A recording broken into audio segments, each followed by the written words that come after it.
Fala galera, professor Ricardo Barros aqui, continuando o nosso assunto de introdução ao direito administrativo. Meu aluno, já vimos o que é Estado, governo, coisas do tipo aí, administração pública em sentido geral. Vamos ver agora algumas definições mais normativas, começando aqui da diferenciação entre o direito público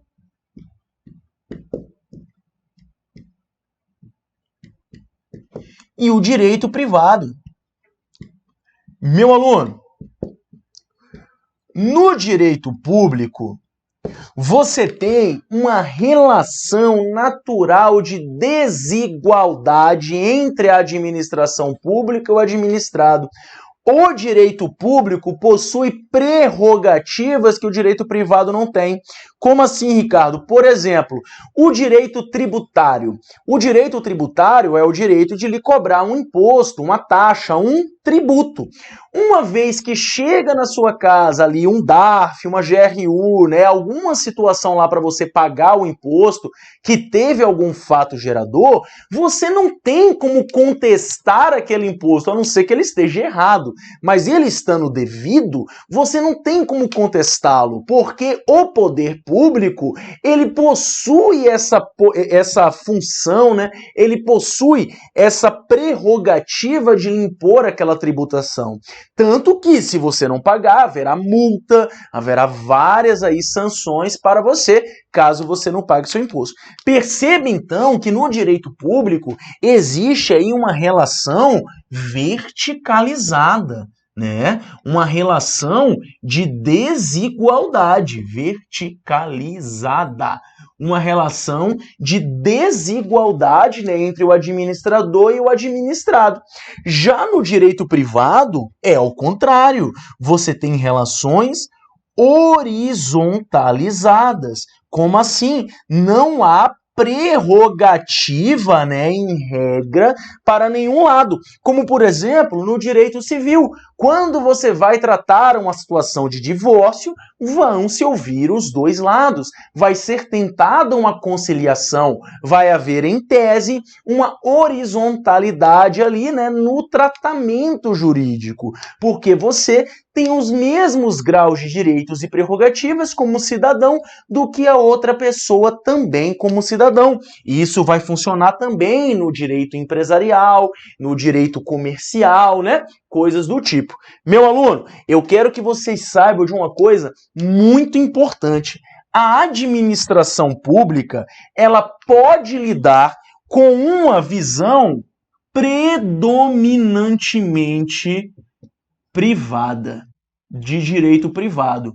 Mas, porém, entretanto, contudo, todavia, em todo caso, de todo modo, nunca exclusivamente privada. Como assim, Ricardo? Meu aluno, imagina que a administração pública, por algum motivo, ela quer fazer uma sede do INSS, né, que é uma autarquia, vamos ver isso, uma autarquia federal, em determinada cidade. E aí ela começa a procurar prédios, né, comerciais para alugar. E você é dono de um prédio comercial, né? Você não estaria dando para concurso se fosse dono de um prédio comercial, imagino eu. Mas vai que você é dono aí de um prédio comercial e a administração pública, ela chega e vai negociar com você. Ela não pode, como administração pública, falar o seguinte: olha, você vai me dar isso aqui, eu vou te pagar R$1 por mês, porque eu sou administração pública e pronto. Não, não pode acontecer isso. Perceba que em uma situação dessa, numa relação comercial, vai ser predominantemente o direito privado, mas não exclusivamente, porque uma vez alugado, feito direitinho, existem prerrogativas próprias do poder público. Vão existir prerrogativas no contrato para proteger o interesse da coletividade, ok? Então, por hora, é importante você saber disso. Por mais que possa haver uma relação predominantemente regida pelo direito privado, nunca vai existir uma relação exclusivamente regida pelo direito privado quando estamos tratando de uma relação em que um dos lados seja o Estado, ok? Se você fizer ali uma compra com outra pessoa, vai ser direito privado. Beleza? Mas nessa situação em que um dos lados for o Estado, nunca vai existir uma relação exclusivamente de direito privado. É isso que você precisa saber por hora. Meu aluno, olha só, como já falamos sobre isso, não preciso nem dizer para você, né, que tal qual o direito tributário, o direito administrativo, que é fonte do nosso estudo, é de direito público. Temos também que o direito constitucional é de direito público. O direito tributário é de direito público. O direito penal, por exemplo, vai ser de direito público, ok? Porque pode, inclusive, fazer uma restrição da sua liberdade, né? Você não pode ali, porque o cara tá te devendo, prender o cara em casa. Pode, mas não deve, não faz uma porra dessa. Ok? Beleza? Show de bola. Então nós temos essa situação aqui. Já no direito privado, nós temos o direito civil, como eu falei, né? O direito empresarial, porque são relações aqui da esfera privada. Ricardo, e se uma empresa estiver licitando com o poder público, vai continuar sendo em parte pelo direito privado, porém nunca exclusivamente, pois sempre haverão as prerrogativas de direito público.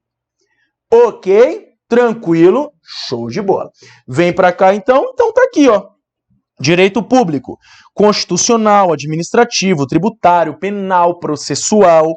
Direito privado, direito comercial, que é o empresarial, né? Direito civil, direito do consumidor, ok? E aqui está uma parte aqui da doutrina, né?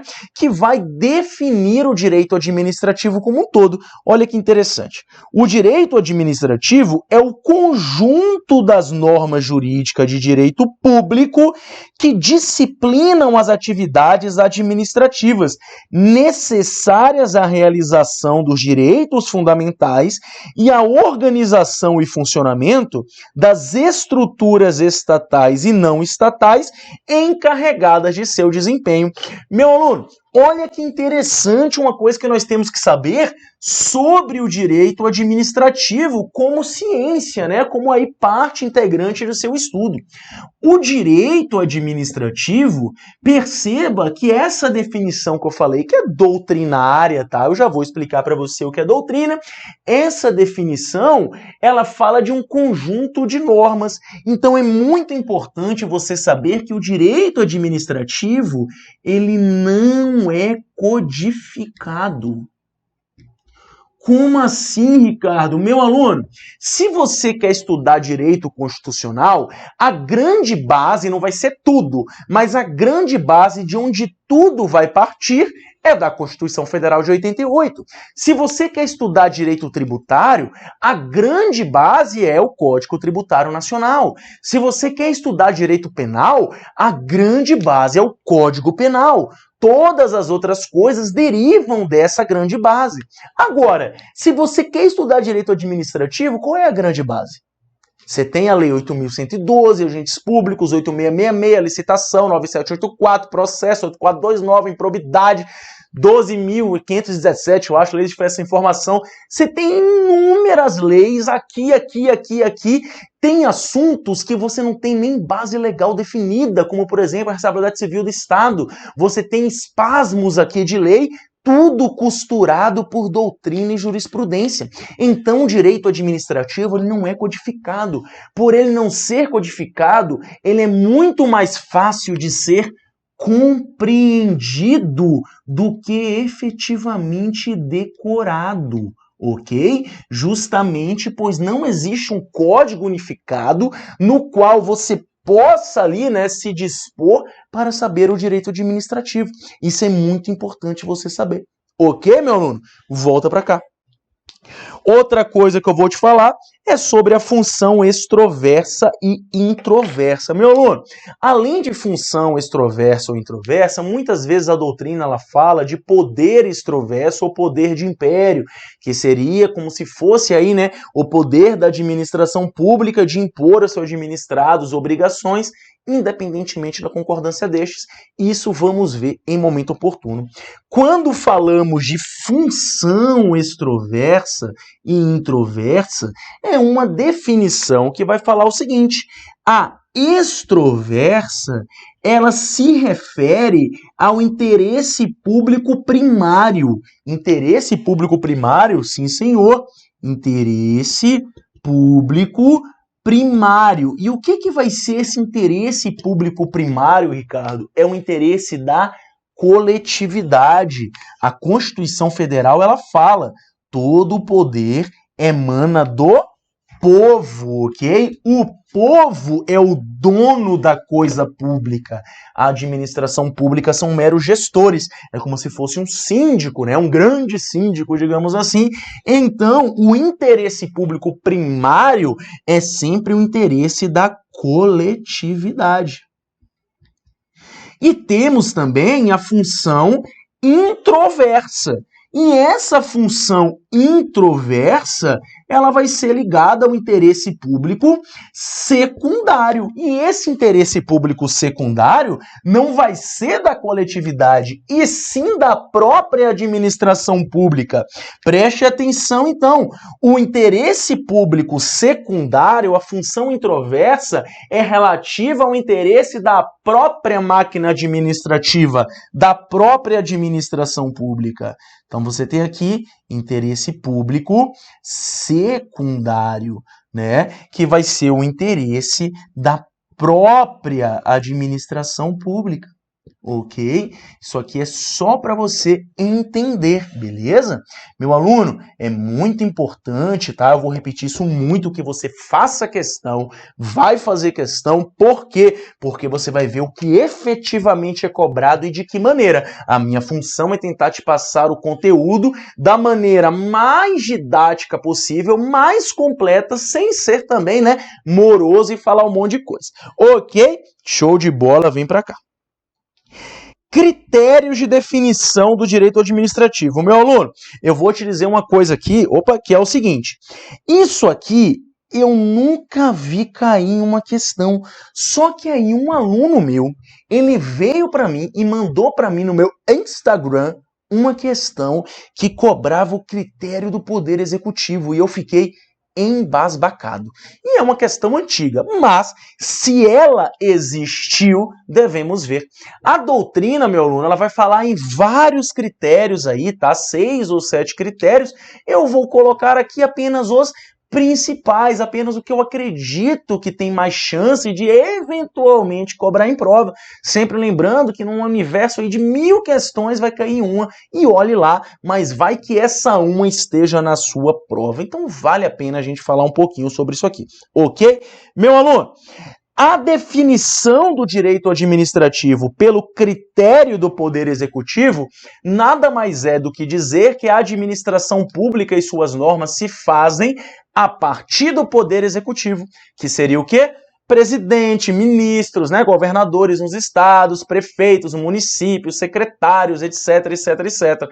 Ou seja, vai dizer que toda a administração pública está condensada no Poder Executivo. Por isso que fala critério do Poder Executivo, ok? São definições. Vai se ver, estudando mais a fundo a doutrina, que essa definição ela não foi suficiente. Então tiveram que haver outras definições. Mas basicamente aí você tem que saber quando se fala em critério do Poder Executivo. Quando eu falo em critério do serviço público, é a mesma ideia, mas em vez de pensar o Poder Executivo, eu vou estar pensando no serviço público. Este critério vai falar que todo direito, toda norma e toda administração pública se orienta para a prestação de serviços públicos, que esse seria a principal função, o principal critério da administração e do direito administrativo. Também sabemos, né, que não é apenas isso. Existem funções de governo, funções de cúpula, funções estratégicas, funções de Estado, né, que elas podem extrapolar aí também a mera prestação do serviço público. Lógico que nós, cidadãos, como pagadores de impostos, necessitamos de um serviço público adequado. Ok? E a outra coisa é o critério teleológico ou finalístico, que lida com princípios que vão orientar a administração pública para uma finalidade ali, né, de atingimento do interesse público.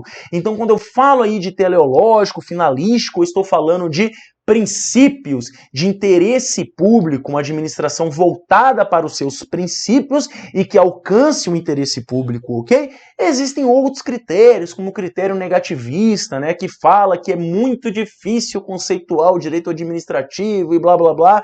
Eu vou colocar no material de vocês apenas esses 3 critérios, direitinho, explicadinho, que eu acho mais do que o suficiente para que você não fique aí, né, colocando muito conteúdo desnecessário. E aqui, mais uma frase da doutrina: o direito administrativo, então, é o conjunto harmônico de princípios jurídicos que regem órgãos, agentes e atividades públicas tendentes a realizar os fins desejados pelo Estado, se relacionando muito aí ao critério teleológico ou finalístico. Ok? Vamos para frente. Fontes do direito administrativo. Meu aluno, essa parte aqui, ela é bem importante. Vou botar aqui no cantinho, mas acho que dá para fazer assim, tá? Que são as fontes do direito administrativo. Como assim? É aonde o direito administrativo se baseia. E nós vamos ter, basicamente, 2 tipos de fonte. As fontes primárias e as fontes secundárias. As fontes primárias, elas seriam, digamos, as mais importantes. É a opinião da mãe, né? Você fala assim, puta, eu não sei como fazer isso, vou pedir a opinião da minha mãe. Minha mãe e meu pai seriam as fontes primárias. Ah, eu quero aí uma outra análise, vou pedir a opinião dos meus brothers. Meus brothers seriam as fontes secundárias, ok? É mais ou menos aí nessa visão. E, meu aluno, parte da doutrina, ela vai falar que as fontes primárias são as leis. E apenas as leis, porque ela vai estar abarcando nas leis também a Constituição Federal. Então, as leis, elas vão ser a fonte primária do direito administrativo. Também, né, podemos falar aqui, para fins de prova, que fonte primária é Constituição Federal e leis. A doutrina, alguns doutrinadores falam, né, que lei já abarca a Constituição Federal, mas para fins de prova, fonte primária, Constituição Federal e leis. Ok? Tranquilo? Ou seja, frente a um problema do direito administrativo, o primeiro lugar que eu vou procurar para solucionar esse problema é a Constituição e as leis. As leis que estão lá criadas, bonitinhas, lembrando que a administração pública pode fazer apenas aquilo que a lei permite. Ok? Vamos ver isso também com mais detalhes. E as fontes secundárias, meu aluno? Você pode estar achando, sentindo falta de uma coisa, mas calma lá. As fontes secundárias são a doutrina. Finalmente eu vou falar disso aqui. O que seria a doutrina? A doutrina são os estudiosos do direito que discorrem sobre a matéria, que vão falar sobre as matérias. E é por isso que existe doutrina dominante, doutrina minoritária, porque tem gente que concorda com uma coisa, outra corrente de doutrinadores concorda com outra coisa, aí você tem a doutrina dominante. É por isso que você vê assim, direito administrativo para Maria de Pietro, é isso, direito administrativo para Celso Bandeira de Mello é aquilo. Ou seja, você tem aí visões diferentes de doutrinadores. Meu aluno, não é apenas se formar e sair escrevendo que vai lhe transformar num doutrinador. Você tem que ser uma pessoa estudiosa, erudita, pesquisadora do direito para alçar, né, essa situação que é um reconhecimento, vão lhe reconhecer como parte da doutrina, ok? Então doutrina nada mais é que isso, são os estudiosos discorrendo sobre as leis, falando sobre os conceitos. Isso aqui se baseia muito no direito administrativo, a doutrina, porque como eu falei, pelo direito administrativo não ser codificado, existem assuntos em que não existe uma lei específica, existe mais doutrina, ok? Outra coisa que é uma fonte secundária são os costumes. Como assim, Ricardo? Perceba, meu aluno. Antigamente era normal você saber que a sua avó, sua bisavó, se casou quando tinha 13, 14, 15 anos com um homem muito mais velho.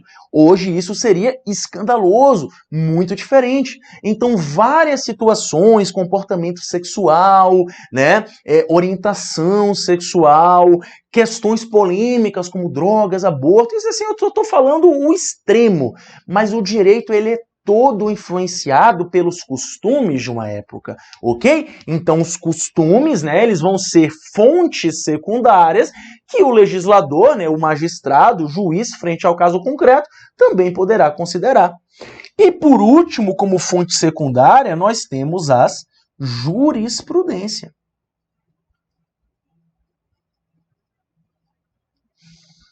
Existem outras fontes também, tá? Como tratados internacionais, princípios, mas aqui eu vou botar aqui o que é mais cobrado, o que é cobrado em prova. A prova, ela pensa nisso aqui, ok? Beleza. E você tem aqui a jurisprudência. Meu aluno, a jurisprudência nada mais é do que as decisões organizadas do magistrado. Como assim? Digamos que numa situação concreta, aquele juiz fala o seguinte, olha, eu decido que nessa situação tal pessoa tem razão. Digamos que uma situação muito parecida aconteça anos depois. Esse juiz vai ver que houve uma decisão de um outro juiz que teve aquela situação. Ele pode seguir essa decisão parecida ou não, ok? Então, jurisprudência nada mais é do que o conjunto de decisões que não há obrigatoriedade do magistrado segui-la no caso concreto. Mas, porém, entretanto, contudo, todavia, existem as súmulas vinculantes, que são aí, né, editadas pelo Supremo Tribunal Federal, o STF, e como o próprio nome diz, elas vinculam a administração pública. E a doutrina considera súmulas vinculantes como fonte primária de direito administrativo. Porém, súmulas vinculantes fazem parte da jurisprudência. Então, não raro você vai ver autor falar que súmula vinculante está em jurisprudência como fonte secundária, e você vai ver autor falar que fonte primária tem súmula vinculante.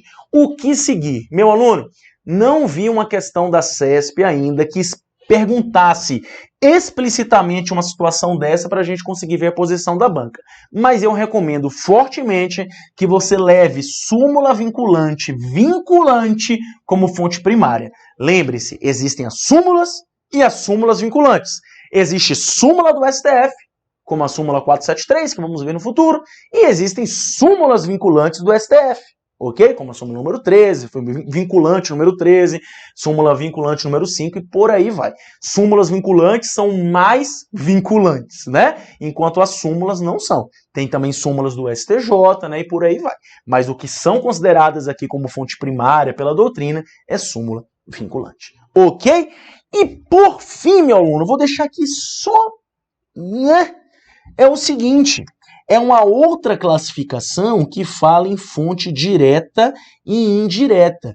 Vou ser bem sincero, nunca vi cair. Já vi cair em prova de tribunal, em prova de juiz, às vezes coisas do tipo, muito difícil. Mas, de vez em quando, um aluno vem perguntar, Ricardo, eu vi isso aqui no livro, e aí? Então vou passar para você o bizu. Só lembra do seguinte, fonte direta do direito administrativo é lei e costume.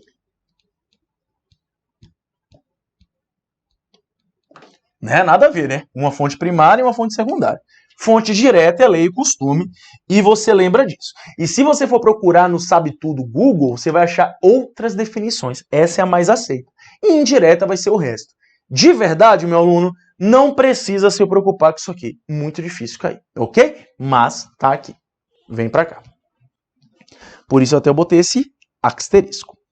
E por fim, vamos tratar aqui, isso aqui nunca vai cair na sua prova, é só para deixar a aula mais bonitinha, né? A evolução do direito administrativo. Sempre existiu aí, né? Sempre não, mas desde muito tempo tenta se organizar, né? A administração pública de modo a transformar em um Estado de Direito. Aristóteles já fazia isso, depois Platão, né? Com o livro A República, né? Que é a República de Platão. Sempre houve essa tentativa. Porém, a primeira expressão mesmo escrita bonitinha falando de direito administrativo considera-se a obra de Montesquieu, né, em 1748, chamado O Espírito das Leis. Ou seja, isso nunca vai cair na sua prova, mas só para você impressionar as gatinhas aí que estão estudando para concurso, ou os gatinhos, ok? Fica a seu critério. beleza? Então, em 1748 houve isso.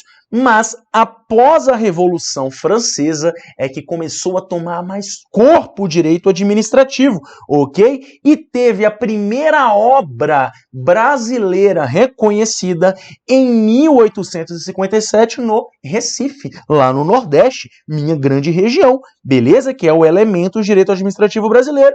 E, finalmente, houve a proclamação da República em 89 e, desde então, tem-se mais cuidado e uma constante evolução do direito administrativo. Ok? Então é isso, meu aluno. Espero que você tenha gostado. Faz questão, meu brother. Não para de fazer questão, que é o que vai te ajudar a chegar no seu objetivo. Ok? Então é isso. Muito obrigado por tudo.